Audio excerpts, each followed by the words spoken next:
السلام عليكم. الحمد لله والصلاة والسلام على رسول الله وعلى آله وصحبه ومن اهتدى بهداه. പാരായണത്തിൽ ഇടയ്ക്ക് വച്ച് വിരാമമിടുക, അതാണ് വഖഫ്. അതിൻ്റെ വ്യത്യസ്ത വിഭാഗങ്ങളും വിധികളും വഖഫ് ചെയ്യേണ്ട രൂപവും കാര്യങ്ങളും ഒക്കെ നമ്മൾ മനസ്സിലാക്കി വിശദമായി തന്നെ. ഇനി ശേഷിക്കുന്ന വഖഫിനോളം പ്രധാനമുള്ള മറ്റൊരു കാര്യമാണ് അൽ ഇബ്തിദ. ഇബ്തിദ എന്നാൽ ആരംഭിക്കൽ എന്നർത്ഥം. ആരംഭിക്കുക എന്ന് പറയുമ്പോൾ രണ്ട് വിധത്തിലാണ്. ഒന്ന്, പൂർണ്ണമായും പാരായണം അവസാനിപ്പിച്ചു പോയി കഴിഞ്ഞതിന് ശേഷം എപ്പോഴെങ്കിലും വന്നുകൊണ്ട് പാരായണം ആരംഭിക്കുക. രണ്ടാമത്തേത്, വഖഫ് ചെയ്തതിന് ശേഷമുള്ള ആരംഭിക്കൽ.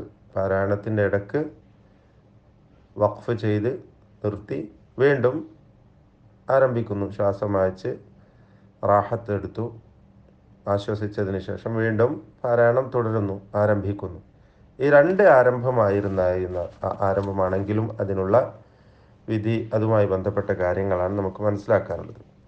ആദ്യം പറഞ്ഞതിൽ ഇസ്തിആദ, ബസ്മല തുടങ്ങിയ കാര്യങ്ങൾ നമ്മൾ ശ്രദ്ധിച്ചു കൊണ്ടായിരിക്കണം. അതായത് പൂർണ്ണമായും പാരായണം അവസാനിപ്പിച്ച് പുതിയ ഒരു തുടക്കം, ആരംഭം കുറിക്കുകയാണെങ്കിൽ അപ്പോൾ അവിടെ അഊദു ചൊല്ലുകയും ബിസ്മി വേണ്ടയിടത്ത് ബിസ്മിയും ഒക്കെ ചൊല്ലിക്കൊണ്ട് അതുമായി ബന്ധപ്പെട്ട കാര്യങ്ങൾ വിശദമായി നാം അറിഞ്ഞു കഴിഞ്ഞതാണ്.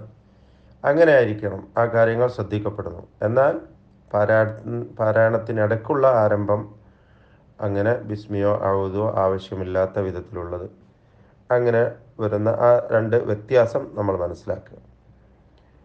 ഇമാം ഇബ്നുൽ ജസരി അവർ പറയുകയുണ്ടായി, ഇബ്തിദ ലാ യകൂനു ഇല്ലാ ഇഖ്തിയാരിയൻ. അൽ ഇബ്തിദ ലാ യകൂനു ഇല്ലാ ഇഖ്തിയാരിയൻ.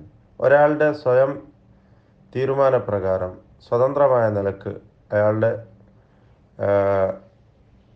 ഇഖ്തിയാരിയായിട്ട് അയാൾ തിരഞ്ഞെടുക്കുന്ന അയാളുടെ തീരുമാനപ്രകാരമല്ലാതെ ഈ ഇബ്തിദ ഉണ്ടാവുകയില്ല. അതായത് വഖഫിൽ നിന്നും വ്യത്യസ്തമായ ഒരു കാര്യമാണ്.